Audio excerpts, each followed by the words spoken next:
बहुत दिन पहले की बात है। प्रतापगढ़ नाम की एक राज्य था। उस राज्य की राजकुमार था रुद्र। रुद्र को बांसुरी बजाना बहुत पसंद था। वो अक्सर नदियों के किनारे जाते थे और बांसुरी बजाते थे। इसी तरह वो एक दिन नदियों के किनारे गए।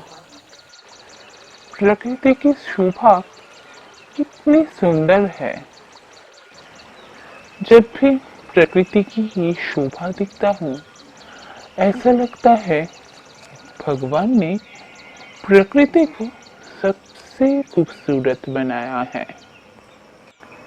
ऐसे वक्त में बांसुरी बजाने की आनंद ही कुछ और है।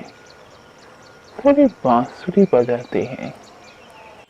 ये कहकर कुमार ने बांसुरी बजाने गया और फिर ये क्या हो गया? बांसुरी नदियों में गिर गया। अब क्या करूं? मैं इस बांसुरी को खो नहीं सकता। ये मेरे बचपन की यादें है, मेरे हर पल की साथी है। इसे मैं खो नहीं सकता।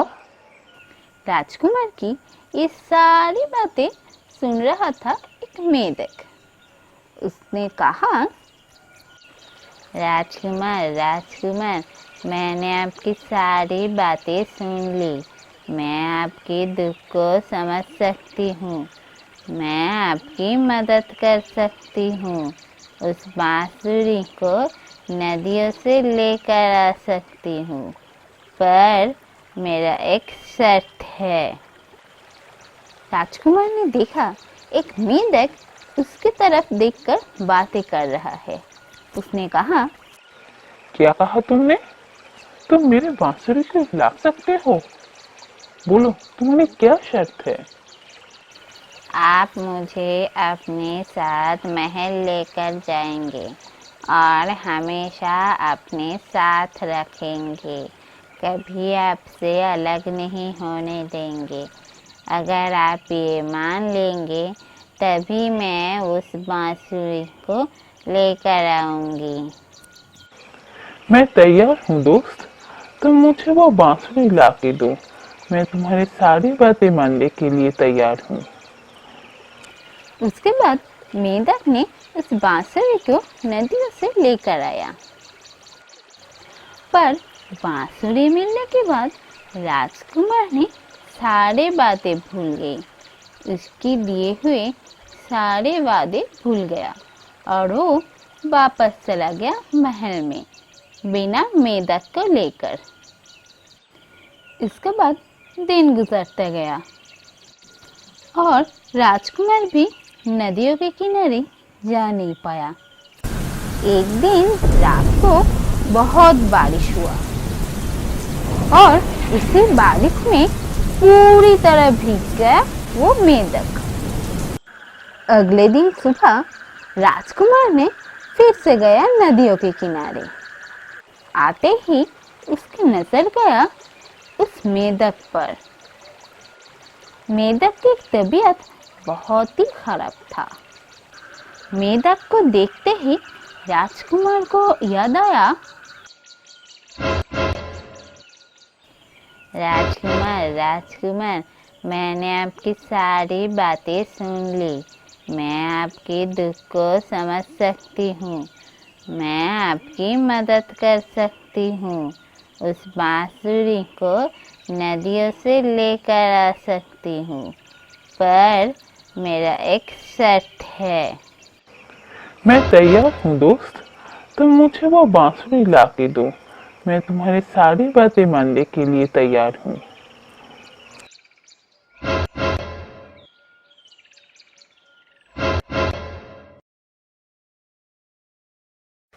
मुझे माफ कर दो दोस्त।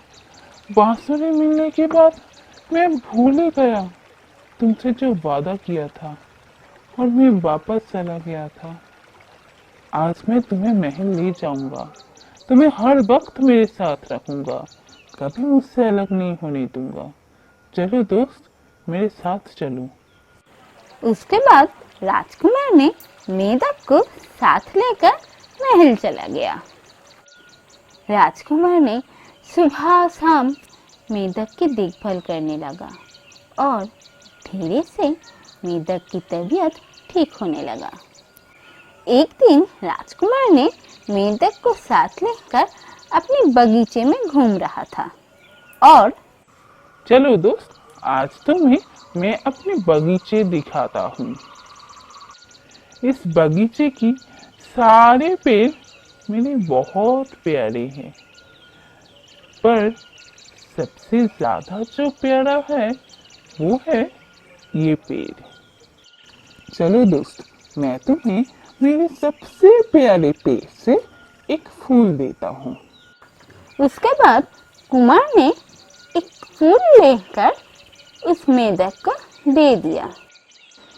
ये लो दोस्त, मैं तुम्हें ये तोहफा दे रहा हूँ। ये क्या?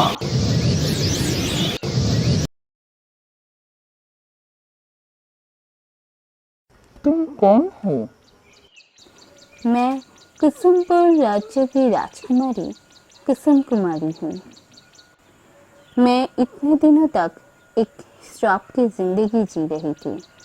आज तुमसे तोहफा मिलने के बाद उस जिंदगी की अंत हुआ। मैं कुछ समझा नहीं। श्राप? किसने तुम्हें श्राप दिया? क्यों दिया?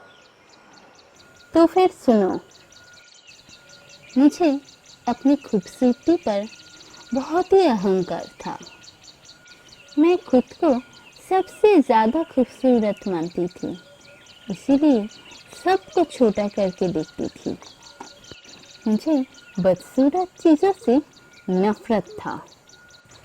एक दिन मैं नदियों के किनारे प्रकृति की शोभा देख रही थी और अपनी खूबसूरती की तारीफ कर रही थी।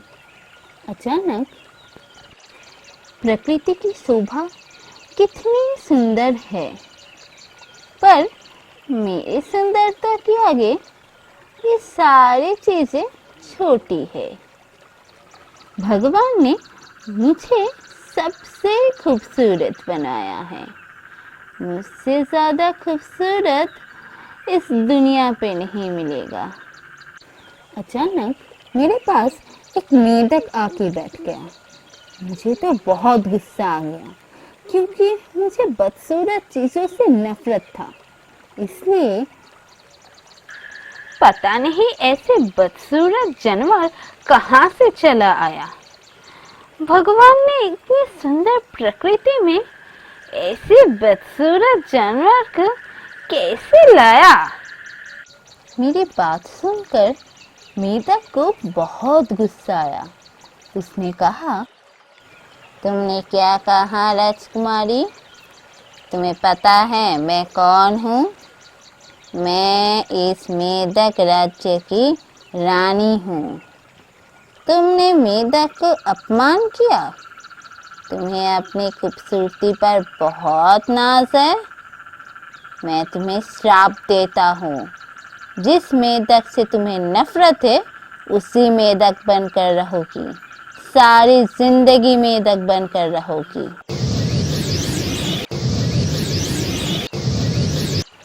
मुझे माफ कर दीजिए मेढक की रानी। मैं इस तरह मेढक बनकर सारी जिंदगी नहीं रह पाऊंगी। मुझे माफ कर दीजिए। मैं बहुत रोने लगी थी। मुझे देखकर मेढक रानी को मुझ पर तरस आ गया और उसने कहा, ठीक है, मैं तुम्हें इस मेढक से इंसान बनने की एक तरीका बताती हूँ। अगर किसी राजकुमार ने तुम्हें प्यार से कभी कोई तोहफा दिया, तब तुम इस मेढक रूप से इंसान बन पाओगी। उससे पहले कभी नहीं। तो देखा राजकुमार, मैं अपनी खूबसूरती के घमंड की वजह से इतने दिनों तक श्राप की जिंदगी जी रही थी, और आज तुमसे तोहफा मिलने के बाद वो श्राप की जिंदगी अंत हुआ। और ये भी समझ में आ गया कि बाहर की खूबसूरती कुछ नहीं, मन की खूबसूरती असली बात है। अगर मन साफ हो तो सब कुछ सुंदर है। तुम एक राजकुमार बनकर भी एक मेढक को अपने दोस्त बनाया था। यही असली खूबसूरती है, ये मैं आज समझ गया। हाँ राजकुमारी, तुमने सही समझा है। बाहर की खूबसूरती कोई मायने नहीं रखता, वो तो भगवान के दिया हुआ तोहफा है। असली खूबसूरती तो मन की खूबसूरती है, जो इंसानों की खुद की बनाई हुई होती है। अगर वो अच्छी हो तो इंसान भी अच्छी होती है। पर राजकुमारी, तुम वाकई में बहुत खूबसूरत हो। अगर तुम्हारे एतराज ना हो तो मैं तुम्हें शादी करना चाहता हूँ। नहीं राजकुमार, मुझे कोई ऐतराज नहीं, क्योंकि पहली नज़र में ही मुझे तुमसे प्यार हो गया था। इसके बाद राजकुमार रुद्र और राजकुमारी कुसुम कुमारी की शादी हो जाती है। तो फ्रेंड्स, आज की वीडियो आपको कैसा लगा कमेंट सेक्शन में ज़रूर बताना। अगर अच्छा लगा तो इस वीडियो को लाइक और शेयर करना और हमारे चैनल को सब्सक्राइब करना और पास की बेल आइकन को भी क्लिक कर देना, ताकि हमारे चैनल की कोई भी नई वीडियो सबसे पहले आपको पता चले। आज के लिए इतना ही, और एक नई वीडियो को लेकर जल्दी वापस लौटूंगी।